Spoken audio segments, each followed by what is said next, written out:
Hello Cancer, Cancer Rising, and Cancer Moon people. This is your weekly astrological and card horoscope for the week starting November 20th, 2017.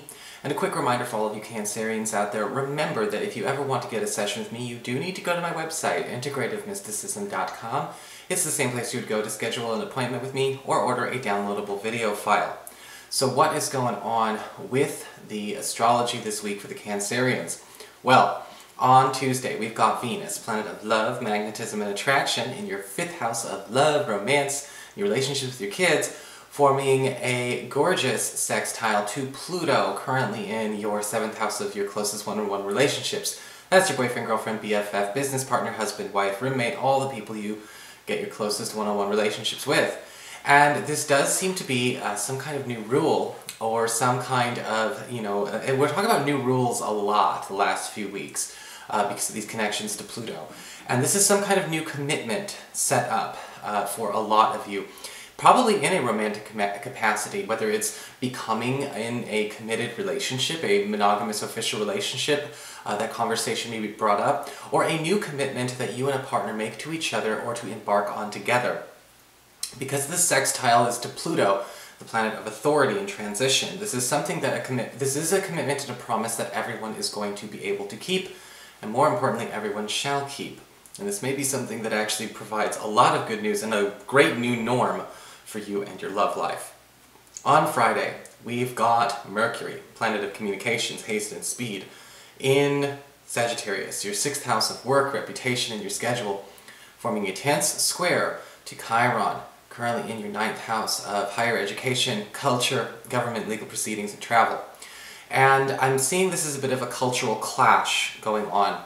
This could be with somebody on your team, somebody that you spend a lot of time with, in a group setting, and this does look to be an ideological clash that does just boil up. Now, of course, we are in a time where people have become very tribal in their thinking, and sometimes having ideological differences is enough for a person to take personally. You know what I said on the Facebook page last week? Principles over party, truth over tribe, but not everyone is ready to go in that direction. And there may be a fight or some kind of clash going on with a member of, I guess you could say a group that you are on over these ideological differences. It may be an inappropriate setting or space. If you want to have this argument or you feel like you need to have this argument, that's fine, but choose your time and your space wisely. So what's going on with your cards this week? Well, for your spiritual advice, we do have the card of air. Seek a union of mind and spirit. And going beyond that, we're talking about finding a common ground with people or getting away again from what we just talked about, labels, tribal thinking. There's always a way to remove layers and walls to connect, to relate, to have rapport. And this is a week where rapport is going to be extremely important. With the air card, this is definitely a week where I think that we should not be biting our tongues. We do need to be having more conversations and understand that in the right hands and in the right capable people, everything can be talked out. It's not about whether the problem can or can't be solved with dialogue. It's about who is actually capable, okay, of having a dialogue and maintaining that civility.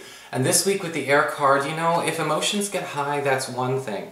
But I think it's also very, very important to give yourself the energy of the opportunity to, to focus on whether or not, a dialogue is still feasible with people that you're even having a challenge with. Don't close doors or discussions just because they become uncomfortable. Again, we're pushing through a membrane, and there is a way to actually still mend a lot of fences this week. For your Earth sector, when it comes to your work and finances, we do have the Knight of Wands upright. Excellent card for work and finances because the Knight of Wands does indicate a popularity for you. Usually the Knight of Wands can indicate somebody going out of their way to sort of bolster your reputation, whether they're talking you up or talking up a service you provide. This most likely would come from a fire sign, an Aries, Leo, or a Sagittarius, and somebody who may be gifting you with an opportunity, whether it's gifting you with work or gifting you with clients, gifting you with projects. Usually the Knight of Wands upright is somebody who has a fair amount of prestige and fame in their local community or the local office or whatever anyhow. And so this may be a way for you to muscle up some, or rustle up some extra coin for yourself by, bumping elbows in this new circle. The Knight of Wands can indicate that this invitation will also come with this person's promise of backup and help, so don't think you're taking on more than you can chew. For your communications with air when it comes to your friends, your relatives, and the others in your life, we have the Lover's card upright. And again, we've got commitments, we've got promises being made and promises being fulfilled. And this card, however, does often talk about a win-win deal or a win-win commitment being made. This could actually fall into a love category, especially if you've been seeing somebody who's, one of your friends.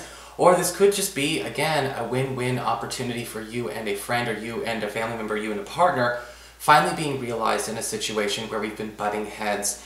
The Lover's card upright does indicate commitment in the dictionary definition of commitment being made here, and this could also be something that you've needed from another person. Maybe we're trying to get somebody to sign a lease, maybe we're trying to get somebody to commit to some kind of deal or some kind of undertaking or some kind of event. The Lover's card upright says the perfect deal will be struck. For your challenge this week with fire, we do have the World card reversed. This is a week where we may end up facing a lot of situations that we've put on the back burner on purpose, but we can no longer keep them there. The World card reverse can talk about a need to pay attention to unfinished business or avoided or procrastinated business. This could be, yes, something that's quite labor intensive, or again, possibly just something as simple as a conversation that we've been avoiding or dreading having. The World card reverse can indicate, though, a very good ending, a happy ending to this situation, should we allow ourselves to be comfortable with the challenging message it brings. Sometimes we hear challenge and we just, get discouraged, and I don't recommend that for any of you Cancerians. For your emotions with water and your romantic life, we do have the Seven of Wands upright. And when it comes to the Seven of Wands, we tend to see wonderful opportunities in love because we're gaining an advantageous position, especially if we've been competing with a lot of other people or a lot of other opportunities or a lot of other priorities for our time, for our attention with our lover. The Seven of Wands upright indicates you actually getting your way. Now, whether this is getting your way with a partner who, again, maybe they've been forced to share too much of their time, they're spread too thin, or perhaps even a crush. We've been waiting for that perfect opportunity, to work our way into a schedule or work them into our schedule, to have that drink, have that, have that chat, whatever. The Seven of Wands upright says the opportunity will be presented. The Seven of Wands, however, can indicate, make sure that you do handle your high ground well. The Seven of Wands can indicate that a partner may also be leaving a lot up to you and a lot of final decisions up to you. Don't run wild with this extra power, but, it's meant for you to make these final decisions and final calls in the first place. Just be responsible.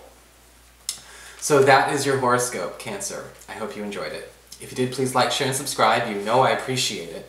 And of course, if you ever want to get a session with me, again, you just need to follow the links below or go to integrativemysticism.com.